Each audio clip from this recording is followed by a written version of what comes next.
susuk ni dikeluarkan daripada mayat makcik tersebut. Hai, Assalamualaikum. Aku Koi. Korang pernah dengar tak orang yang memakai susuk untuk kecantikan?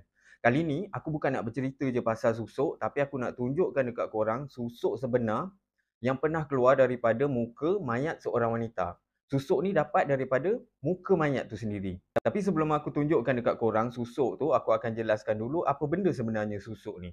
Susuk ni sebenarnya dah lama dah dipakai oleh orang dulu-dulu. Orang sekarang pun masih ada pakai lagi susuk ni untuk pelbagai tujuan. Susuk ni pula dia ada pelbagai jenis tau. Ada yang susuk emas, ada yang susuk logam, perak dan juga raksa. Jadi setiap susuk ni mempunyai tujuan yang berbeza-beza. Antaranya untuk ilmu penundur, untuk kekuatan, untuk kekebalan. Tapi yang paling famous sekali untuk kecantikan. Untuk kecantikan ni biasanya diorang akan pakai susuk emas dekat muka. Jadi diorang akan cucuk dekat dalam muka supaya muka mereka ni kelihatan sentiasa cantik.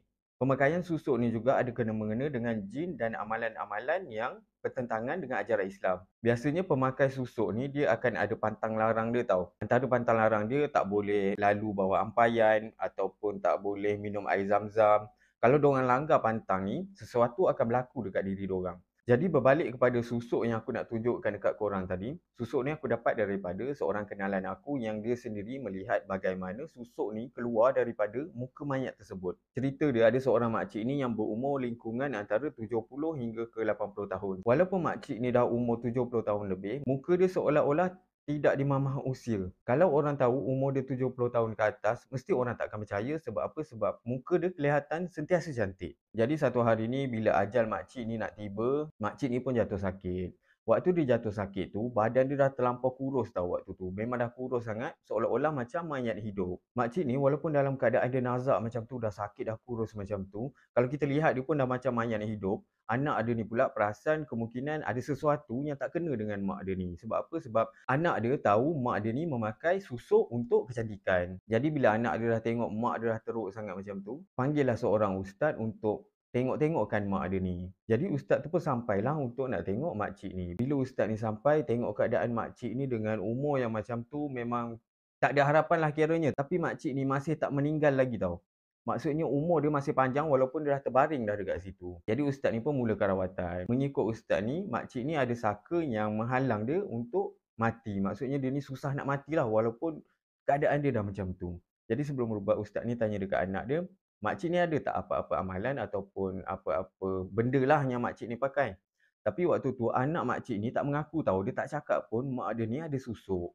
Tapi tak apalah, ustaz tu pun teruskan berubat. Bila dah berubat, selang 3 hari lepas tu, makcik ni pun meninggal. Makcik ni meninggal dalam keadaan muka dia masih ada lagi susuk.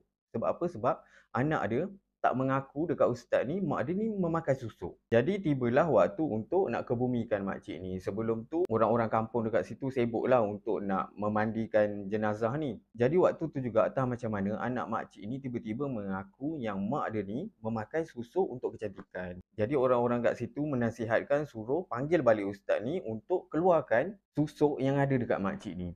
Jadi sampailah ustaz ni, sebab waktu tu makcik tu dah terbaring untuk dimandikan. Tutup balik makcik tu biar muka dia je yang terbuka waktu tu.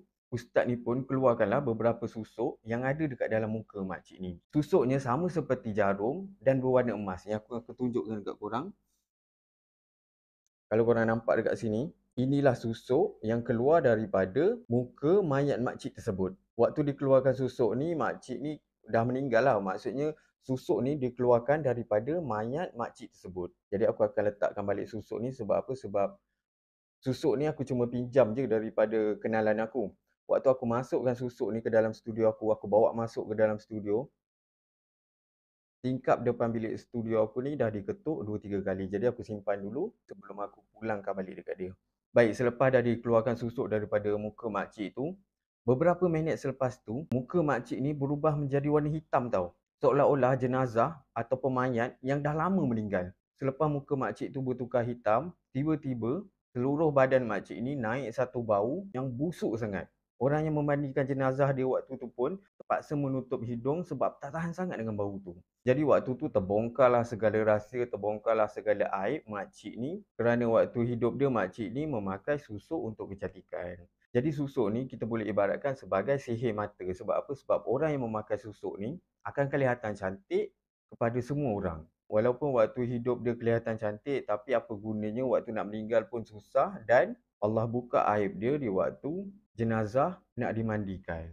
Jadi sama-sama kita ambil pengajaran daripada cerita ni. Janganlah kita terlampau taksub dan janganlah kita mensyirikkan Allah Subhanahu Wa Taala. Wallahu a'lam.